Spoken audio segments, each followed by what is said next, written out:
Sorry we're late, everybody. A lot going on. Okay.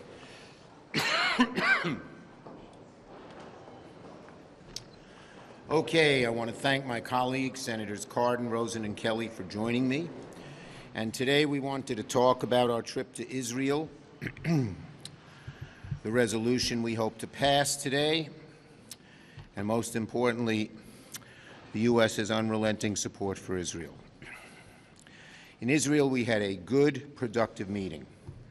Prime Minister Netanyahu, National Unity Party, Benny Gantz, Defense Minister Gallant, Herzog, Lapid.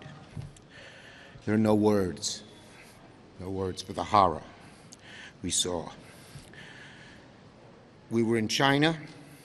I met with the Israeli ambassador in Beijing. She told me about a kibbutz where they rounded up 100 people they herded them into the rec room from ages 80 to 3 months, and then machine gunned all of them down. It reminded me of what happened to my family when the Nazis came in Ukraine. Same thing. They asked my great-grandmother to put her whole greater family on the porch. She did.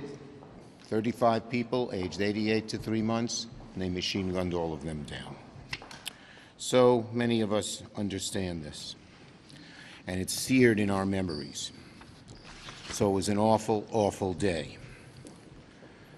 So we went to Israel to share a message of resolute solidarity.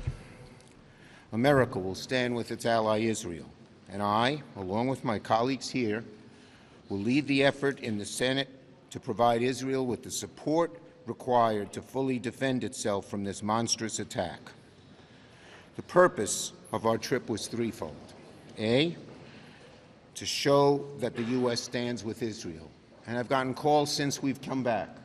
The Israelis have been so gratified that they were there at a time of great need, at a time when these vicious terrorists were trying to intimidate the world from supporting Israel with their vicious activities.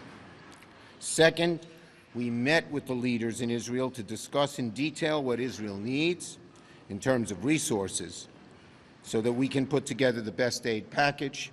And third, we wanted to show that the U.S. is bipartisan. And we had 2 Democrats, 2 Republicans, and myself. The task now is threefold. 1, to eliminate the threat to Hamas, of Hamas. If Hamas is allowed to continue, the same thing will happen again.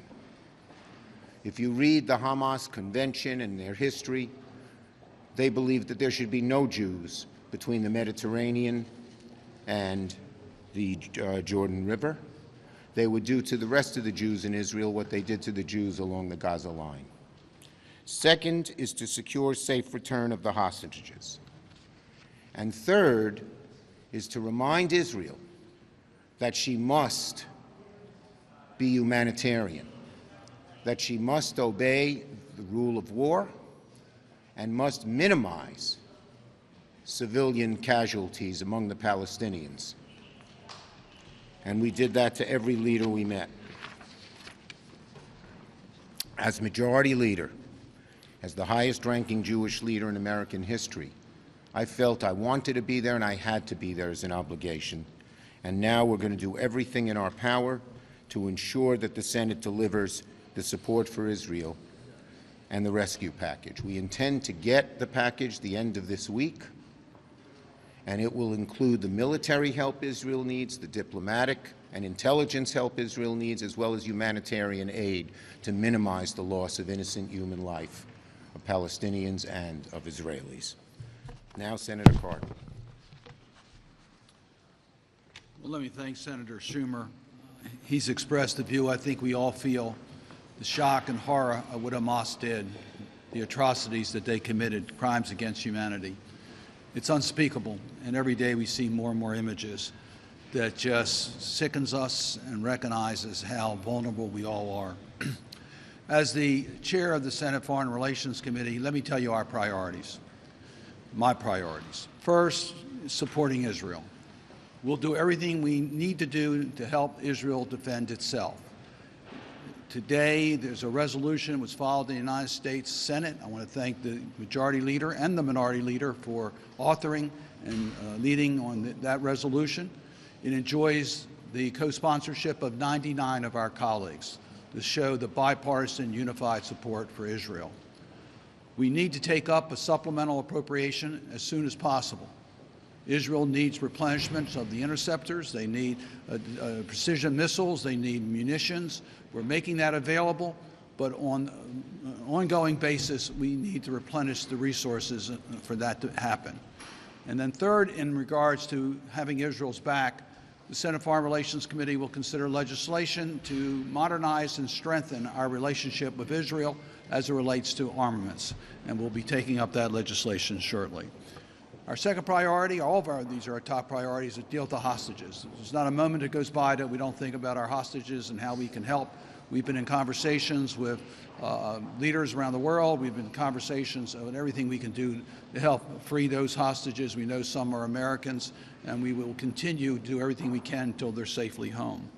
Third, we are working very carefully with our partners to make sure that the conflict is not escalated by Hezbollah or Iran or any other actor. I think the President's taken pretty definitive steps, and we're doing everything that we can in our committee to make it clear that we stand behind the President and behind any effort to escalate this will have severe consequences. Next, the humanitarian needs. We recognize that there are innocent people that are trapped here. We want to do everything we can to provide the humanitarian needs for the innocent Palestinians that are caught by Hamas's actions. We recognize also that Israel must comply with the law of war, and we need safe passages for those who are trying to escape the violence. Fourth or fifth, we want to make sure that Hamas does not win in one of their objectives to eliminate the normalization efforts between Israel and its neighbors. So we are going to do everything we can, and we've already been in conversations with the Israelis and with the Saudis in regards to continuing on track the discussions that have taken place on normalization between those two countries, and you'll see some action by our committee to reinforce those efforts. There's many challenges in regards to those discussions, but we don't want Hamas to win and stop the normalization efforts. Tomorrow in the Senate Foreign Relations Committee, we'll have a hearing on Secretary Lew to be the ambassador to Israel. He's highly qualified. He's the right person for the right job. But if we want to be as most effective as possible in helping Israel to deal with the hostages, to deal with the humanitarian needs, to deal with normalization, we need a confirmed ambassador in Israel as soon as possible. So I will do everything I can, not only to have the hearing, but to move him out of committee and off the floor of the United States Senate, because we do need a confirmed ambassador in Israel, and we'll work to make sure that's a reality as soon as possible. Okay. Next, we have Senator Rosen. Thank you. I want to thank Leader Schumer for leading our delegation, and I also want to thank my Democrat and Republican colleagues who came on this visit to show a bipartisan, united front. Americans have seen the heart-wrenching report showing the carnage and brutality of Hamas's terrorist attack. Young people gunned down while trying to flee a music festival, children brutalized and burned to death, and Holocaust survivors ripped from their families. It may sound like a nightmare, but it's real. And I'm here to tell the world and to tell all of you, it's all too real, all too devastating. We cannot and we must not look away. As the only Jewish mother serving in the United States Senate, meeting with Israeli parents whose children have been held captive by Hamas, hearing those stories, seeing the fear and the pain in their eyes, their lives forever changed by this act of terror. That's something that will stay with me for the rest of my life. And I brought these stories back with me, along with one message. This is the time to take decisive action to help Israel. Here in the Senate, Democrats and Republicans, both sides of the aisle, must work together and work together quickly to deliver support as soon as possible. And that means providing the funding and defensive capabilities to do the following: protect the Israeli people, rescue those who are being held hostage, and hold Hamas accountable for the atrocities that they have committed. I fully believe that we can and will get this done because America's support is unwavering and unconditional. I said this in Israel, and I will repeat it now. History has shown what happens when the world abandons the Jewish people. And as long as I'm here, America will stand with Israel. Thank you. Thank you, Senator Rosen. And last but not least, Senator Kelly. Thank you, Leader Schumer. Thank you, folks, for being here today. As Senator Schumer mentioned, 5 of us went over there. The 3 of us here, Senator Rosen, myself, Senator Schumer, but Senator Cassidy and Romney as well. We spent all day on Sunday, about 13 hours, meeting with the leadership of the Israeli government, the opposition, the war cabinet, the defense minister, President Herzog, as well, the ambassador, our diplomats in Israel. And I got to say, folks, this was kind of unlike any day I've had in my entire career, and I spent 25 years in the Navy. It was heart-wrenching to hear over and over again from the leadership of the Israeli government just the brutality and the heinous acts that Hamas committed against the Jewish people in Israel was it was almost indescribable. And then later to meet with the family members of the American hostages and to hear their stories, tragic stories about their loved ones, and just wanted some reassurance from us that we will do everything in our power to get their family members back, and we will. To a person, all 5 of us stressed to the Israeli leadership the need to have a humanitarian response to this situation. We've already started providing security assistance. Hamas is a terrorist organization and has to be defeated. There is no doubt about that, and we stand with Israel in their goal to eliminate this brutal organization. We've already sent 100,000 metric tons of American diplomacy in the way of the USS Gerald Ford. Another aircraft carrier is going to arrive, the USS Eisenhower, shortly, and a Marine Rapid Response Force is on standby. Israel appreciates what we've done. We did talk in detail about what else we need to do, and that includes security assistance. They have not an immediate need, but soon they will have a need for precision-guided munitions, kits that go on Mark 80 series weapons like the JDAM, and also rounds for interceptor rounds for the Iron Dome system. We personally experienced the benefit of Iron Dome while we were there in Tel Aviv with a couple rocket attacks against Tel Aviv. So we're going to work closely with our other colleagues across the aisle to make sure we continue to stand with our ally, Israel, so they can defend themselves against Hamas.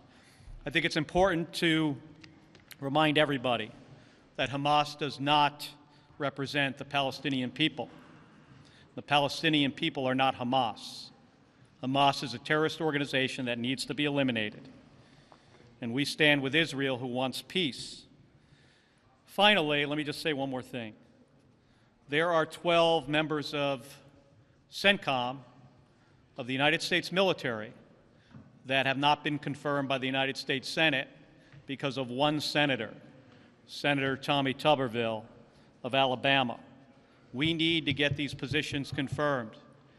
If CENTCOM is not at its full strength, It hurts Israel, and it helps Hamas. Thank you. Thank you, my three colleagues. Yes. Thank you, Leader Schumer. Just now there are reports saying an Israeli airstrike killed about 500 civilians on a Palestinian hospital in Gaza. Can I get your reaction to that? And two, House Republicans are drafting legislation in AUMF in case this escalates into a broader regional conflict with Iran. Can I get your thoughts on that and how concerned are you? I haven't seen the first reports. As I've said, Israel has an obligation to minimize the loss of innocent civilian life and get them the materials they need, the humanitarian materials. Now, of course, you've got to make sure Hamas doesn't get hold of that. On the AUMF, I haven't seen that one either, so I'm not going to comment. It's like a chorus here. Should Senator Menendez be allowed to attend the classified briefing on Israel tomorrow, and you still stand by your position that he should not resign? You're not calling for. He's not going to attend the briefing tomorrow. Yes. I don't get involved in I've had private conversations. I don't get involved in what happened in them on this kind of thing. He's not attending. How about the Foreign Relations Next. Go ahead. Discuss the timeline for passing appropriations bills, and will the supplemental package for Israel come before that? What do you expect in terms of? We'd like to get the supplemental package moved as quickly as possible because the needs are great in both Israel and Ukraine. And we'll have to see how the administration's supposed to send us one the end of this week. I'm working with Leader McConnell to get it done ASAP. Okay? Yes. There is a small minority of Democrats, progressive Democrats in the House pushing for a ceasefire. They're calling the administration. Just your thoughts on that, given the Yes. I think a ceasefire, if you allow Hamas to continue to exist as is, the same thing will happen again, and we have to do everything to prevent that from happening. Senator Yes. Go ahead. Are you having any conversations with any of the potential counterparts on the Republican side of the House about anything in the supplemental, or are you just sort of moving ahead, plowing ahead? Well, the House is sort of a mess, and therefore we think the best thing to do is pass a strong, big supplemental with strong bipartisan support, and that may force the House to act. Thanks, everybody.